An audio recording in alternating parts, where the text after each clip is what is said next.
Right. You're in business. Yeah, Hi, good. Jubin. Good evening, and thank you so much for joining us today. Thank you so much. Thank you so much for doing this.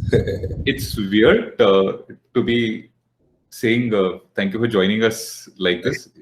I'm speaking from my home, you speak from yours. It would be awesome to have you on campus and then perhaps go out for a meal later. But we'll make the best of what we Yeah, can do. that's So needed. why don't we begin, Jubin, by you telling us a little bit about what you've done since you graduated from the Gokhale Institute, which was what, 5 years ago, 4 years ago? So I graduated in 2016. So that Hmm. makes it now almost 5 years. So almost five. So post that, I've actually I started up right in college itself in the last probably we graduated around May, and I started up in February itself. Hmm. And this was an edtech initiative. We were trying to, get ebooks. I mean, Indian authors, Indian small publishers and educators good access to text solutions for the market. So, Hmm. say for example, if an educator reaches out to 1,000 or 1,500 students, he has to get his notes or even his books or something online. Give him a secure way to monetize it, and at the Hmm. same time give the user very good user friendly interface. So that was our plan. And it had actually we had actually succeeded in part in the chartered accountancy educator market in Delhi. Okay. So people had signed up for us, but where we failed is basically the actual reader. So we had to spend a lot of money on the reader, and at one point, one company from New York asked us for $100,000, $100,000, which obviously technology we couldn't afford. So that sort of failed. But now, I mean, even now, there's a lot of scope for that particular idea to kick off, because right now, edtech is mostly concentrated on video. Hmm. Not a lot of tech solutions around. Even Byju's, for that matter, is video, all video. Everybody's doing video. There are solutions in the US. I mean, people who've done CFA probably would recognize that Vital Source. I don't know if anybody has done their readings through Vital Source. Vital Source is a very good solution that we were trying to mimic in India. Okay. But in part, we failed. My partner is still going through it. I mean, he's still not giving up on it. Hmm. But I don't have active involvement there yet. I still have some equity, but no active Okay. involvement.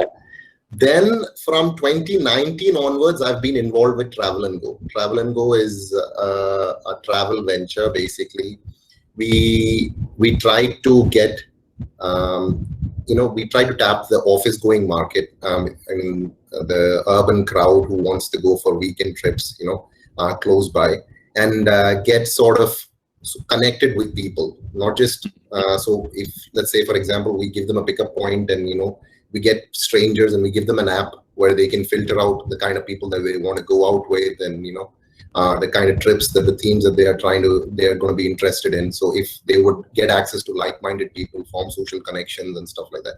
So informally, we were doing that in Kochi. We did that even in Chennai once. Informally, we did have a very, very good response to it. But by then COVID struck. So this was in Feb. Yeah. So our last trip was in February last year, with Travel and Go. The group trips. After that, the inquiries that we've been getting is like normal. Any travel agency or any travel company will be getting such inquiries. So those are the inquiries that we're getting. So that's the gist of what I have been doing. Also, a good part of what I've been doing after college, or even in college in the last year, I started teaching online. So that's been one of the constants all throughout. So Okay. I'd encourage anybody who probably is starting out, or doing their own thing. I mean, to find a source of cash flow on the side. So this is something that's kept me going. Even during the times of COVID, everything dried up from Travel and Go. So Hmm. this was the only thing that I had to go, and the only thing that was giving me cash on the side. So that's one of the things I've kept on doing. So that's it. That's sort of what I've been doing since 2016. I've long maintained that you haven't learned until you've taught, and I agree with you that Yeah. not Yes. just for cash flow, but for the sake of learning yourself, there's no better way to learn than to teach. I can't agree more with you, because even the things that you taught us, I remember there were certain things that you taught us on Excel, and in the initial years, even I was trying to get people to learn the same kind of things, and I learned so much from teaching them. And I remember some of the things that you said. It's actually funny, because then you start to connect the dots, and then okay, certain things that your professors must have been talking about at that point did not make any sense to you, but then it makes sense. Yep. It's actually funny talking to people. I think it's talking to people about the idea. Suddenly there's like a brainwave, and then, oh yeah, this is how it is. So you trying to get another person to understand, you probably understand it better. Amen. Okay, so the theme of this talk and all the talks in the series is basically one common idea. What would you do if you got the chance to go back to college knowing what you do now, but spread across two dimensions? One, what if you could magically go back in time to 2014 through 16? Yes. What would you do differently? And second, what would you do differently if you got the chance to go back to college today? So technology changes and stuff changes across the time since you graduate. But let me split up that question itself into two separate aspects. Where did we succeed? What did we equip with you with that stood you in good stead for all of what you've done since you graduated? I mean, in part, what Gokhale helped me succeed, in the way that Gokhale helped me succeed was, one, Gokhale was the first place that I was getting away from home and living on my own, and sort of independence. That's one thing that is a huge part of life in Gokhale. The second part that I would consider to be a very huge part, because people take that for granted, but it's not something that you're supposed to take for granted. It's actually a huge part of your development. Second part. Short interruption before you go on. Sorry, but this is literally rubbing salt into the wounds of all the people in the audience right now, because the one thing they're not able to do is that's true. And I was actually talking to one of the people who are in Gokhale right now, and I was actually empathizing with them. That's one of the best parts about Gokhale, and you're not able to do that. I'm really sorry for you guys. Sorry, please go ahead. Yeah. So second part would be, in terms of, I mean, since I did financial economics, I mean, studying finance really helped me. Really helped me. It really helped me because I was always interested in business. I mean, I would have done some things different if I had a chance, since from my bachelor's. In hindsight, that would have been different, but I can come to that later. But the study in finance really helped me, because helped me look at business in a different way. It helped me, break down business into different parts and then look at it separately. Those kind of things really helped me. Obviously, I mean, economics was more so thematic in that particular course. It was not exactly core economics that we were studying. It was more finance. So the study of finance did really help me. And then most of what I teach now is what I've learned in Gokhale, and a little bit more probably.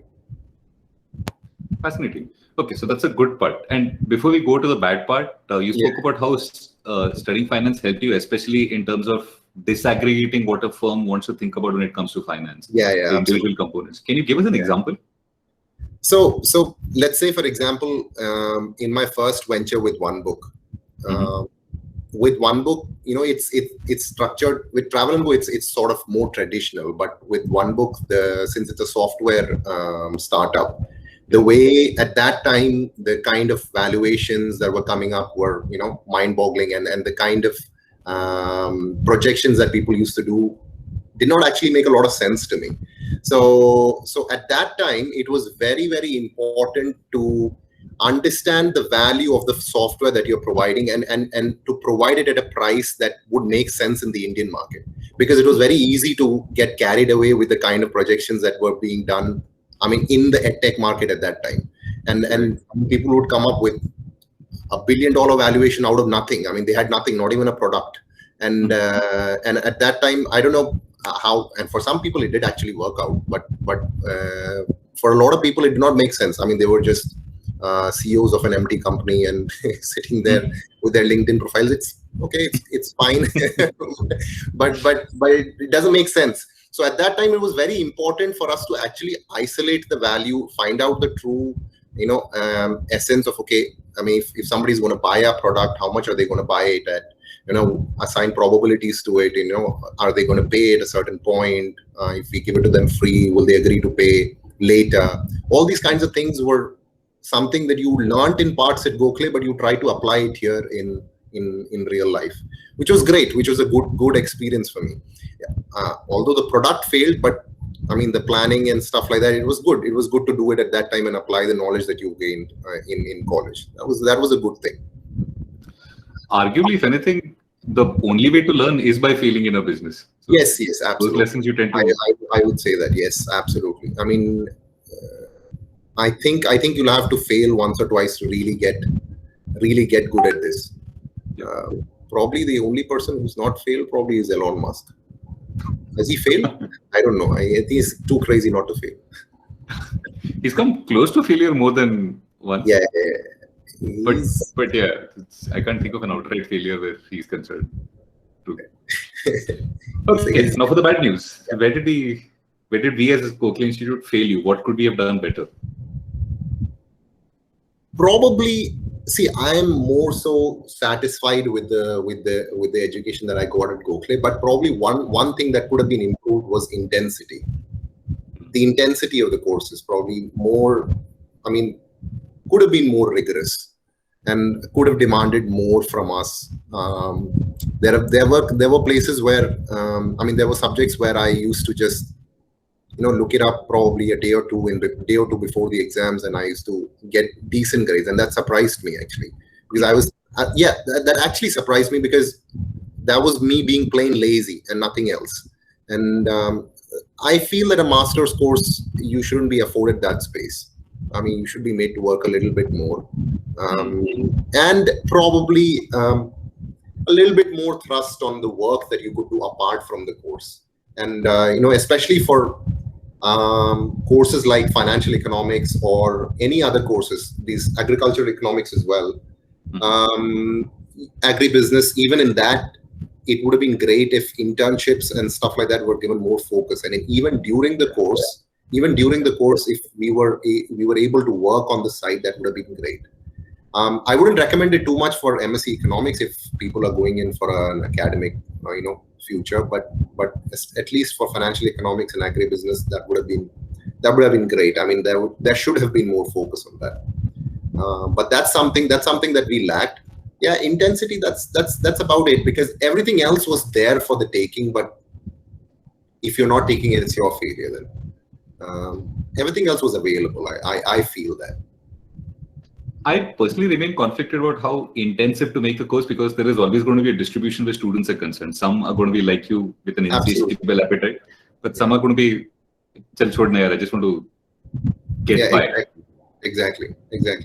And how to strike that balance for an entire batch is difficult. You could always err on the side of making everybody work too hard, or you could err on the side of not making everybody work hard enough. But I honestly don't know what the correct answer is. But I agree with you. It should be more strenuous than it is right now, for sure.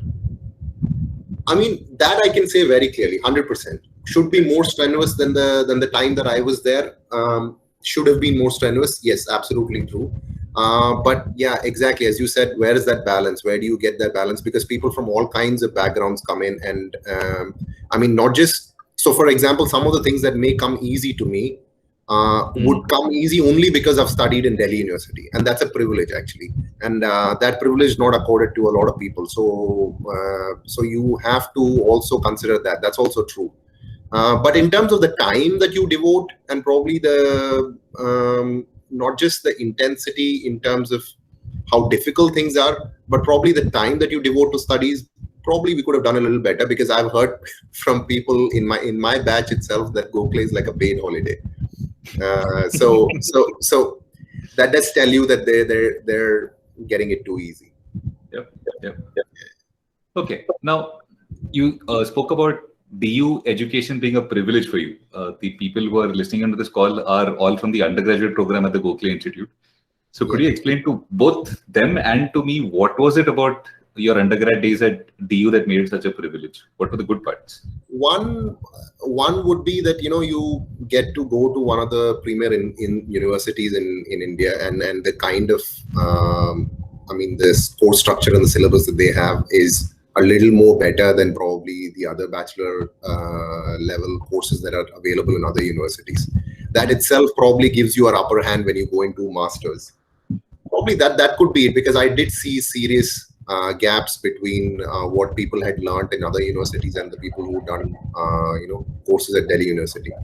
Although the teaching and everything would be, the teaching in Delhi University needs a lot of improvement, but at least the courses and the course structure and the books that they refer to are good. So probably that itself is a privilege, because when you're going into a master's level course, you already know a lot of things before you get in. I do not know how the Gokhale bachelor course runs right now. No idea, but you know that better. How are people finding it? So in fact, we can flip this question over to some of the students. Does anybody want to volunteer? If you want, I can drop her the call. I'm the one running the course, Jubin, so that's why I say perhaps I should drop her the call. But if anybody wants to unmute and let Jubin know of your opinion of what is going well and what is not. Has anybody got a chance to either go to DU, or probably are there Delhi students in the call? Are people from Delhi here, or everybody is from Maharashtra? No, they're all over the country. There were a couple of students from DU. One I know dropped out, but if anybody else is on the call who's from DU, anybody? No. So even I had gotten there in Miranda House, and so I got BCom honors in Miranda House and even in Lady Shriram, but then I didn't want to do BCom honors because generally the cutoffs for ECO are higher than, like, 2% higher than for BCom. So so I was talking about the course structure you mentioned. So I think me choosing Gokhale, one of the primary reasons was the course structure, because I found that the DU course was like very conventional and traditional, but here it was like a variety of courses included. So like we learned MySQL in the first semester, and then we're learning R and Python later, and game theory also is there. So I think this variety was something that really attracted me. Kudos to you, Ashish. I know, I'm about to wipe a tear of joy from my eyes, but yes, thank you so much for that. Hopefully that wasn't just because I was on the call. I'll assume that was not the case. Yeah, but that's so wonderful to hear. I mean, that's not an easy decision to make. I mean, from what I heard, she had a choice between BCom honors and Miranda, and she chose Jai. And Lady Shriram. Yeah. Oh, wow. So, that's something. That's something. That's really proud. That's something to be proud of. Yes. Okay, so go back to your days at DU. Which college were you in DU? I was in Motilal Nehru. It is a college in South Campus. Yeah, the cutoffs. I got in there. Even that college, I was lucky to get in, because I got in a course at Stephens, but that was through my Christian quota, and I did not get economics there, so I couldn't go there. I got in through at Motilal with a 83%. With 83%, and that was the last cutoff there. Otherwise, at the other colleges that were completely off campus, and you couldn't do too much. But it was 83% these days, I think, is not even worth the paper is printed on. Probably, if you have money, you can go to Amity in Delhi. True. or find some place else. You'll get nothing today. So you would be the right person to ask this question to Jubin. One, because you teach, and second, because you mentioned that the quality of teaching while you were in your undergrad left a lot to be desired. Yeah. In my case, in retrospect, it has turned out to be a bit of an advantage, in the sense that that's motivated me to try to become a better teacher, because I know how horrible the quality of teaching was in my undergrad days, number one. And number two, it helped me become a better student. I knew that I wasn't going to be taught well, so I had to read on my own. To what extent would you agree that having bad teachers is perhaps a blessing in disguise? In some ways, yes. I mean, in some ways, yes. When you're on your own, probably you find imaginative ways to get better at a particular subject. But there are subjects that people need to handhold you in, and everybody doesn't have that particular, probably that will, or probably. How can I put it? I mean, for example, I'll give you a good example of this. I've always been petrified. I mean, literally terrified of anything to do with statistics. And this is started right from bachelor's, and it has gone on even till Gokhale. And I never got somebody who I could have confidence on, this person's going to get me through. Okay, so that feeling with some subjects, everybody has those kind of subjects. It'll be macro for someone, finance for someone. It'll be so these there are some subjects that teachers need to be really good at, and that you may not be able to get through by studying on your own. But for example, some of the other subjects in macroeconomics, for example, in undergrad was horrible. I mean, the teaching was horrible, but I got through because I studied, and I found it easy as well. So it was not like a big deal. But yeah, some subjects, yes. I mean, in part that is correct. In bad teachers can be a blessing in disguise. Yes, and you're also correct that you'll also teach better once okay, this is something that the teacher could have done to me, but they didn't do, and then you're trying it on others and see that it works. So yeah, that could be something. Yes. So this is going to be a difficult question, and feel free to pass on it altogether. But if you have to draw up a rough and ready algorithm of sorts when you have a bad teacher, what are the tips that you should keep in mind when you're learning the subject for yourself? That from a student's point of view? From a student's point of view. I mean, things that you should be prepared with before you meet someone, who's going to teach you. So what are the heuristics, to judge how good or bad a teacher is? And once you judge a teacher to be bad for whatever reason, as a student, what can you do to learn the subject better? Do you build out your own network? Do you access stuff online? One important characteristic that I think that, that's missed out from teachers, professors, especially in colleges, completely miss out on is empathy. This is actually, it's a very underrated trait, but empathy can solve so many things. Because if someone's telling you that they don't understand a specific thing, it's great to, break it down, start from where they're understanding and go up from there. Sometimes professors don't have the patience for it because in their minds, it's so easy. But then probably they've never been there, or they've always understood from a certain point of view. That would be one thing from the teacher's point of view. From the student's point of view, it's something that I have not done very well.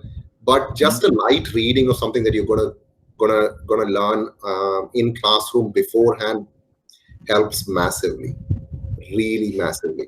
So just a light reading or just some background information on it. It doesn't need to be intensive. It's just something that this is what I'm going to study today. Okay, let's just look at what it is. That's it. It helps you stay in the conversation in class. That'd be something that I'd say is great. Best ROI. Fair enough. Okay. Since you mentioned ROI, a couple of questions. One about the finance, but we'll get to finance in just a little bit. Before finance, Microsoft Excel. I know I taught you parts of Microsoft Excel, but that's not the reason I'm asking this question. I remain convinced that any spreadsheet, whether it is Google Sheets or Excel or whatever you want, remains underrated as a subject to be taught in class. I myself am struggling to figure out how to do it better. But how can one help students understand the crucialness of Microsoft Excel in corporate life? This is actually true. I don't think this you can drill this hard enough. They'll only get it when they come and work probably. Microsoft Excel. To be honest, Microsoft Excel has been my life. I even teach through Excel. Yeah, so that's how good it is. And any kind of spreadsheet. If you don't know spreadsheets enough, there's no use of doing softwares. That should be a first. That should be where you should be starting. You should master that and then move ahead to something else, because there's no use otherwise. Because 90% of your work, you're going to do it on spreadsheets. You're not going to be data scientist from day one onwards. So there's no use doing SAS or SPSS or R before you've done Excel thoroughly.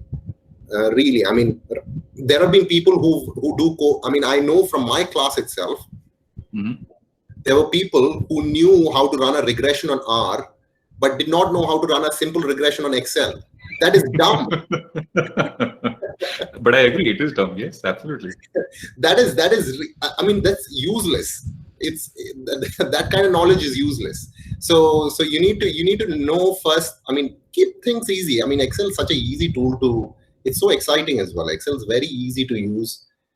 I mean, I can't stress that enough, because half of finance that I teach online is also through Excel now.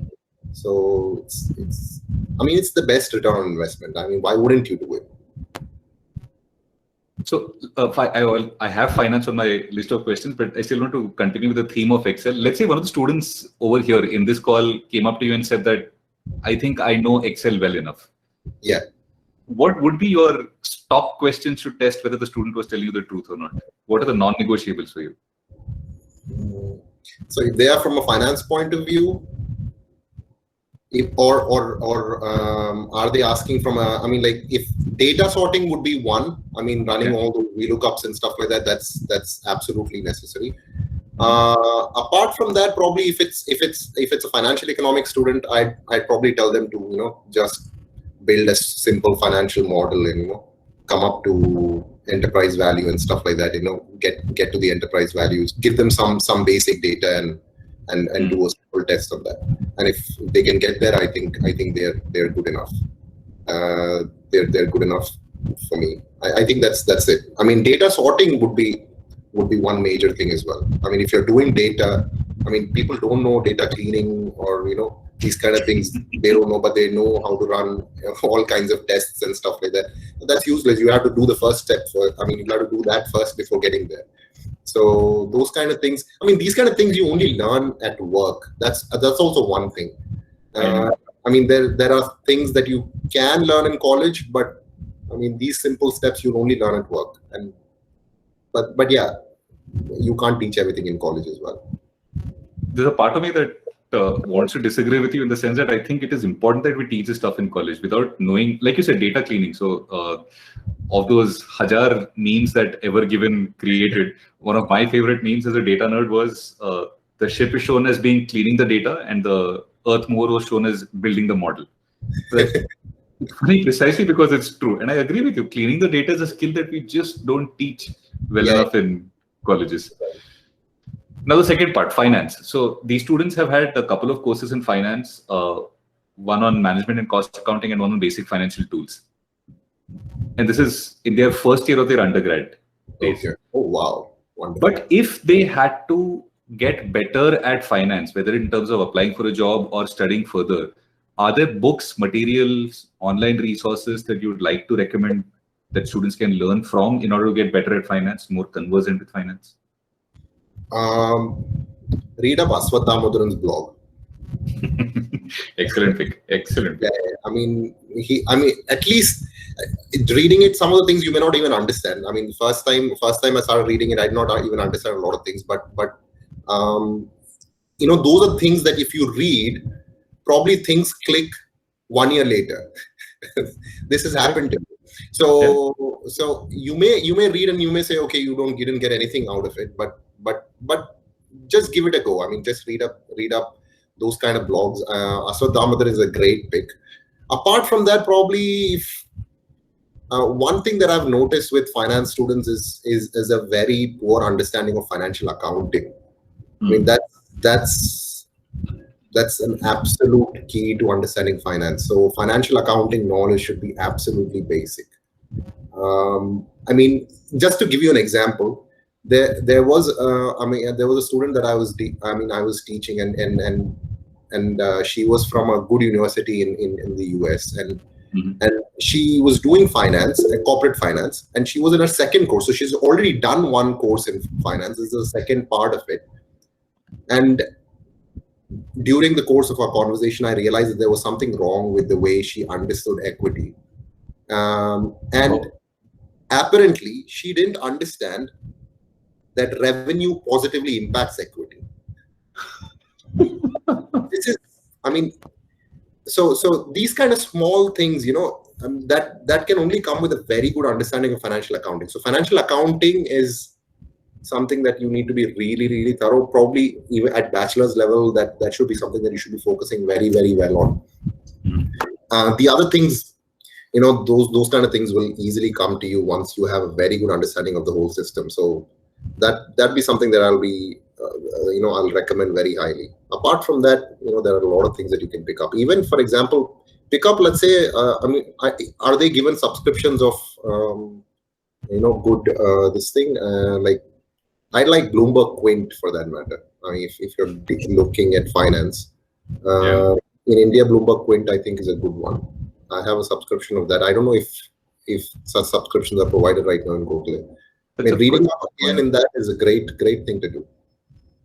So we have a Reuters subscription and a CMI subscription, but unfortunately it's tied to the campus, which means students need to be present physically on true. campus. But it's a good point. I should speak to some of the people at Bloomberg Quint and see if we can get an institutional license for Berkeley Institute. Yeah, that'd be wonderful, because Bloomberg Quint is good actually. I mean, some of the articles are really good. Yeah, absolutely. Bloomberg portal in our college, is it still there? No, we had one. Then because it turned out to be too expensive and not enough people were using it, we shifted to Reuters, which is comparatively cheaper, but it's a comparable product. It's not a perfect substitute, but good enough.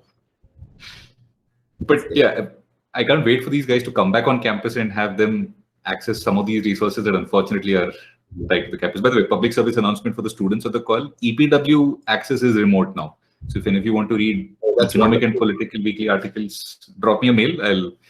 I'll share the username and password details with all of you guys. Okay, so read more, whether it is Aswath Damodaran, whether it is Bloomberg Quint. Now, what regrets do you have 5 years after graduating from education altogether? So not just postgrad, but also undergrad. If you got the chance to go back, what is it that you would want to do more of? What you regret not doing enough of? And what is it that you wish you could do less of? Where did you waste time as a student? That's okay. So a lot of things for me, but little things. I mean, it's not as if I'm completely unsatisfied. I'm actually very satisfied with the way my postgrad went and the life that I had. That's absolutely. There's a lot of satisfaction in that. But say for example, I graduated from my bachelor's degree in 2012. So I had a 2-year gap between my master's degree and a bachelor's degree. I worked for a year at Aon. It's a human resource consultancy in Gurgaon, and I worked there for a year, and then I left after a year with an excuse that probably I'll study for my entrances now, which in hindsight I shouldn't have done, because there was enough time to prepare for entrances and stuff like that, or probably take the 3-4 month break just before. That could have been something that I could have avoided, because that experience, working a little bit more, would have been great. And in hindsight, probably, although Masters in Financial Economics has turned out to be really good for me, but probably, I mean, it's actually, I'm very conflicted about that sometimes, because sometimes I think that, should I have done a MBA in finance or something like that?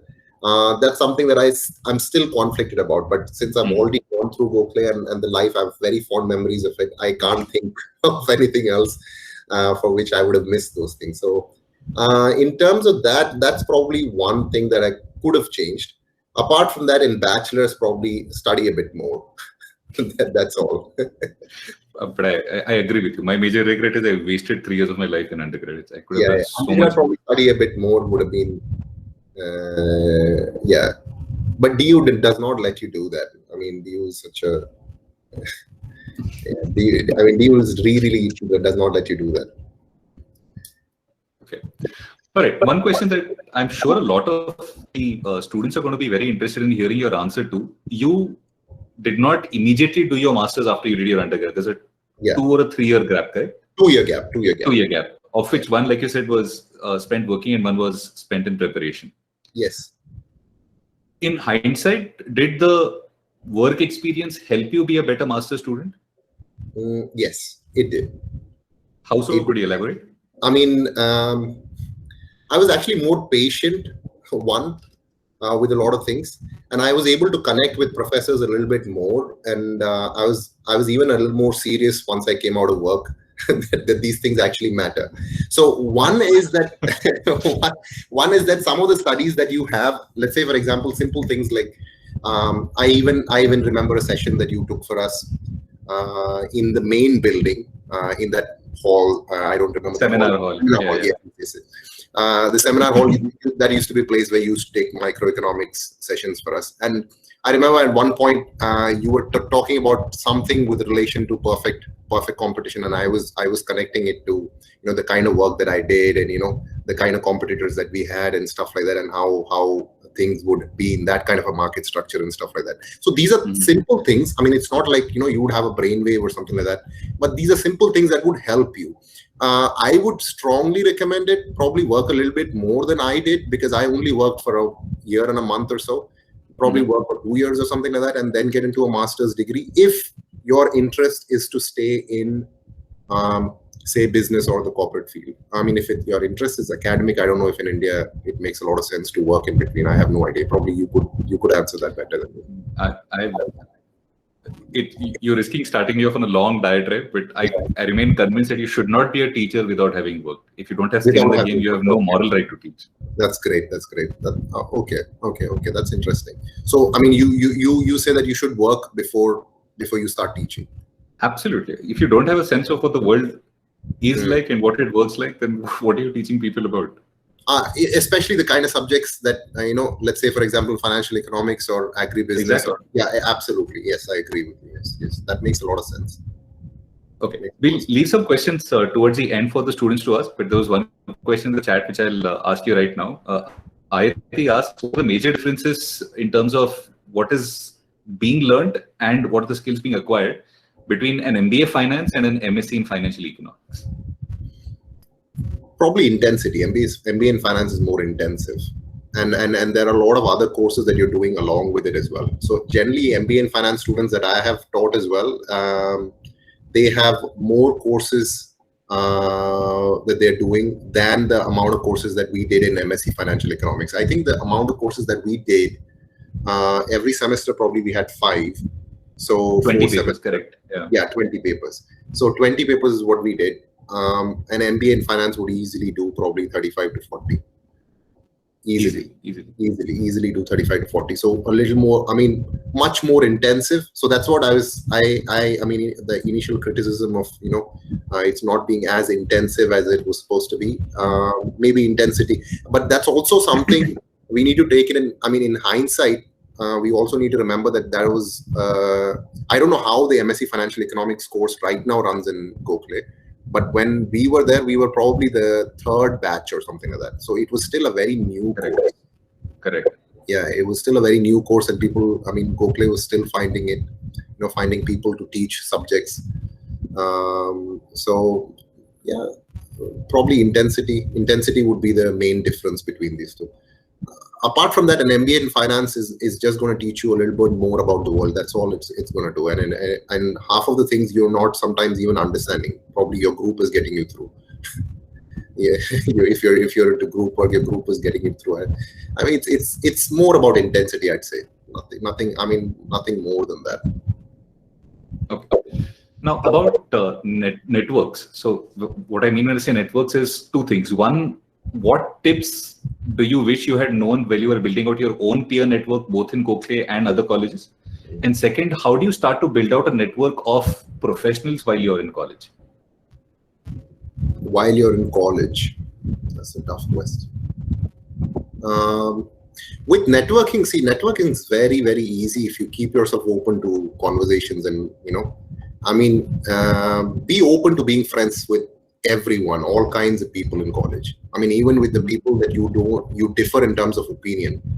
It doesn't hurt to agree to disagree. So, be friends with everyone. I mean, it shouldn't be that once you're out of college, I mean, you need something and you call up someone and you're in a position where somebody is in a position to help, and you can't call them up because of something that's happened in college. That shouldn't happen. I mean, be open and be friendly with everyone. I mean, that keep your relationships like that. That'd be one thing in college. With professionals, I mean,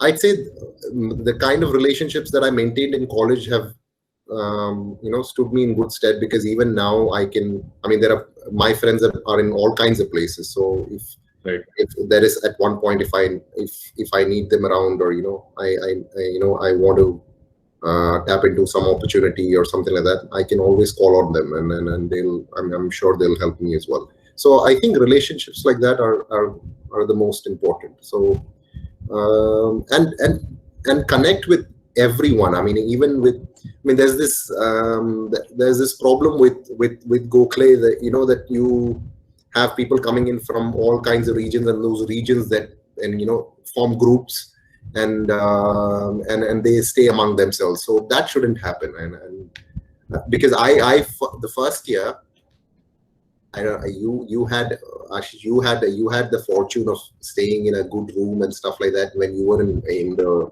Gokhale hostel. I was put into the boys' common room. I actually had a choice room. The first year I was in the boys' common room, but that was actually a blessing in disguise, because all the mates there were Bengalis, and I actually picked up Bengali, and I started liking everything about Bengal. That was actually a blessing in disguise. So these little things, relationships are important. So maintain them. That's also very important. If I don't know if you guys know, but I mean, I'd say Doshi here, because Doshi is great in maintaining. Doshi, yes, he's become a phantom, stuff of legend at Gokhale. Yeah, exactly. He's in fact the best example of how to build out a network and stay in touch with people. Absolutely. He does it better than anybody. Yeah. And it doesn't take too much. If you're looking at him, all that he does is just a little bit of a check on you. That's all. He'll message me sometimes, "Hey Juban, how are you?" That's all. And you remember him, and that's all you need. A little bit of kindness. It doesn't take too much. Yep. Okay. So for the students, I have 3 more questions. But after that, if you want to ask Juban any questions, please put them in the chat window, and I'll go on asking them as we go along. So just 3 last questions from my side, Juban, before we go to the students. The first question is, and this is probably the most difficult question I'm going to ask you. If you were a first or a second year undergrad student in this of all years, with the world having gone as crazy as it has, what would you do in terms of acquiring an internship or a mentor in the summer? So we know what it is like to be an undergrad student. We know the kind of skill sets that they have, and more importantly, do not possess, simply because of a lack of experience. So what can we bring to the table as an undergrad student that will help us get internships or mentorships in the upcoming summer? That's such a difficult question, also because of the situation that you guys are in, and I can't empathize more. But one thing I'd probably say is something that I lacked in my undergrad time is be brave enough to ask. Be brave enough to ask. I mean, there's a verse in the Bible as well: "Ask and it shall be given to you." It's actually true.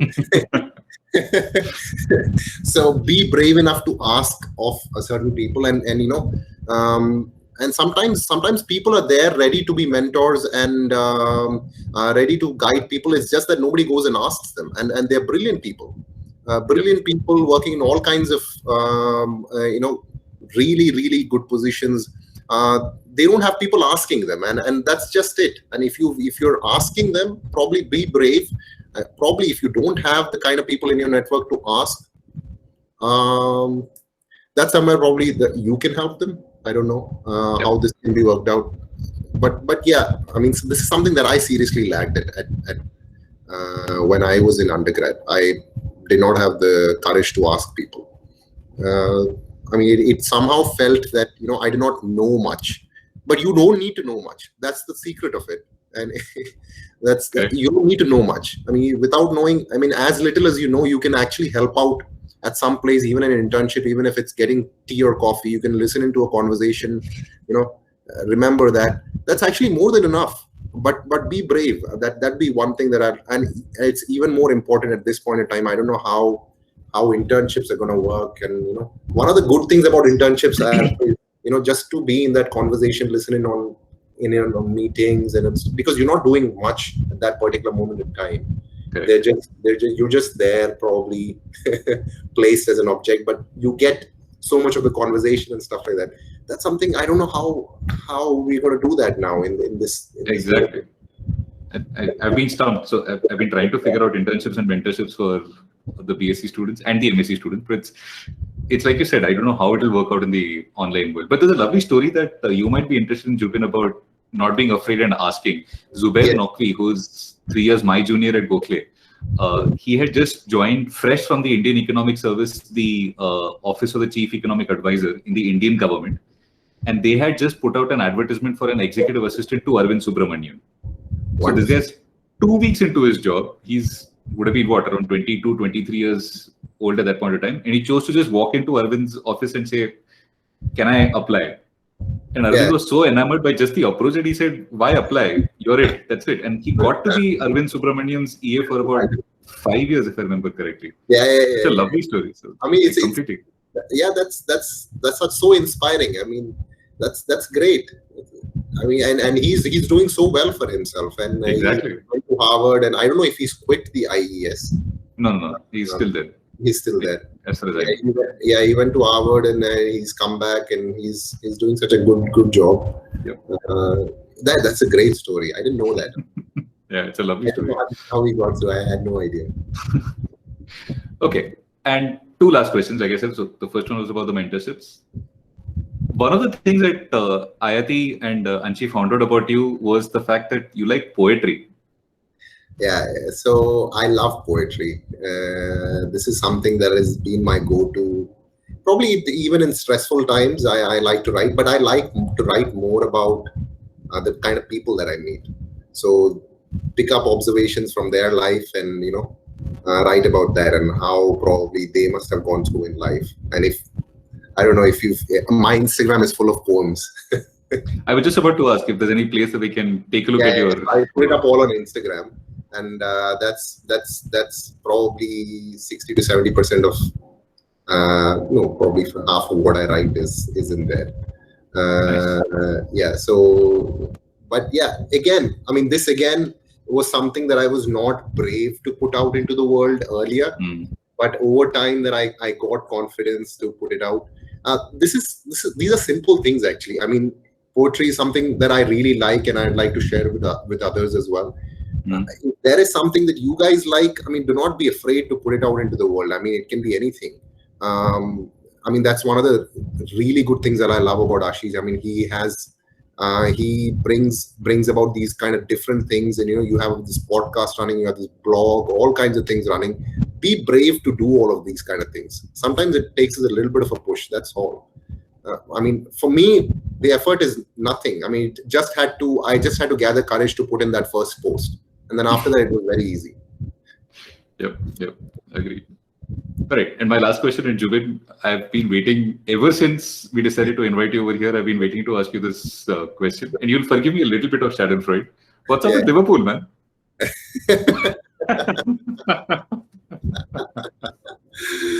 But we won. We sold our soul and won the league last night. So now all kinds of failures, I don't care at all, because from the time that I've started supporting Liverpool, I've got brickbacks every day for this. So we sold our soul, won the league once. I'm happy even if we don't win it for 5 years or so. No, but fair. So I mean, of course, I'm raving you because I'm a Manchester United fan, but I'll tell you 2 things. One of the best matches I've ever seen was 2005 Istanbul. And second, I genuinely felt, I'm a Manchester United fan, so obviously by definition, I'm obliged to hate Liverpool, but I couldn't help but feel sad for Gerrard when he slipped. That was a cruel year. That was really cruel. I mean, I literally cried while I was watching, because I couldn't help it. I really couldn't help it. You were so invested in that particular moment, because you're going to win the league after so many years. Oh, goodness.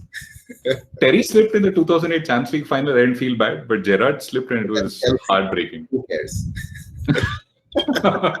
I'm not disagreeing with that. All right, cool. Are there any questions on part of the students that you want to ask Jubin? Or vice versa, Jubin, if there's anything you want to ask them. Vice versa, shoot away, guys. I mean, anything that you would like to ask. And when I say anything, so you've spoken about poetry in Liverpool. They don't have to be econ or finance related questions. Anything is fine. Now, I'm curious to know this. I mean, is there somebody who, harbors this aspiration of starting out on their own, once they're through with college or something like that, or is everybody into going and getting a job or something like that? If there are people like that, I'd be happy to listen. So quite a few go-getters over here. So I know one person who's a Substack. I know one person who's learning, quite a few people actually who are learning web scraping using Python. Rahul Gupta, I don't know if you know him, Jubin. He's teaching these guys. Yes, I know him. I know Rahul Gupta. Yes. A couple of years your junior, I think. Yes. I know. Yeah. So quite a few people who have some varied interests. Yeah, sorry, you were saying something. No. What is he teaching? He's teaching about 8 students how to scrape the web using Python. Oh, wow. Yeah. So varied interests. Yes. I don't know how many are convinced that they want to start their own startup. I mean, is there anybody like that who's learning that right now? I mean, scrape the web for yes. using So Python. of the people who I can see on the meeting itself. Yeah, Adya's there. Adya, are you able to unmute yourself? Yes, sir. Awesome. So yeah, she's one of. Oh wow! I mean, Adya, what would be something that you would be able to do after? I mean, with this kind of a skill, would there be something that you would be like? Let's say, I mean, is it something that's needed in? Yeah, I mean, just tell me what would be something that you could be able to do with this. Well, currently I'm able to just. I mean, the purpose of this is that when you go to certain sites, I mean, not all sites give you an option to just download a spreadsheet of all the data on there.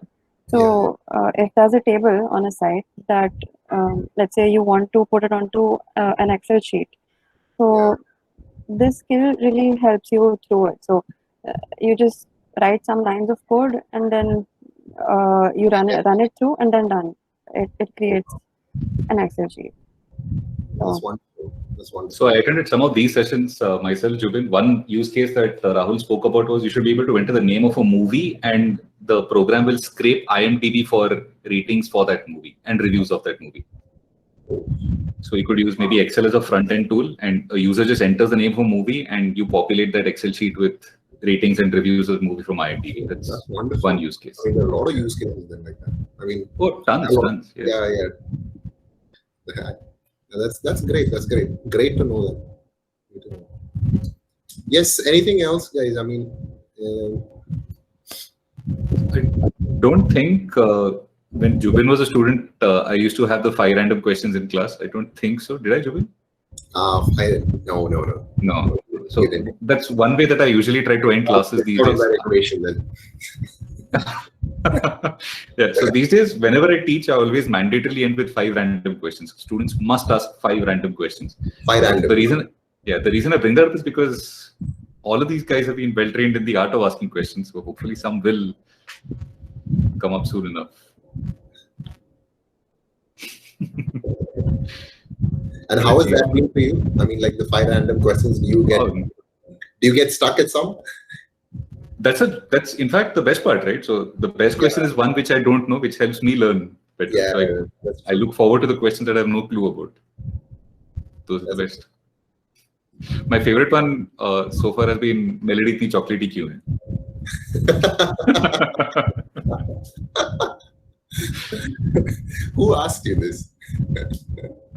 In fact, an undergrad student, but from a Symbiosis college. So people can often get quite imaginative. But right now, I think exam fatigue seems to have set. They just finished their exams yesterday. Oh, goodness. I don't think they're going to be. This wasn't mandatory to attend, right? No, not at all. Nothing that I ever do is mandatory. Okay. Okay, so Jubin, where can people reach out to you if they have questions? You can always reach out to me on mail. I can also drop in my number if they want to reach out to me on WhatsApp. Anything on mail is. Should I give this on chat? No, I'll share the number with them later. Yeah. Call put up online. Email both. Yes. Yeah. Please.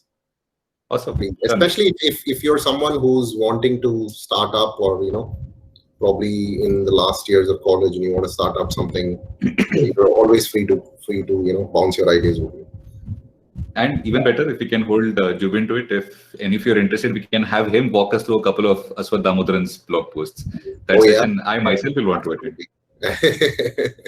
So Jubin, I'll hold you to that. If you're okay with it, sometime in the summer, or maybe we can have an optional session.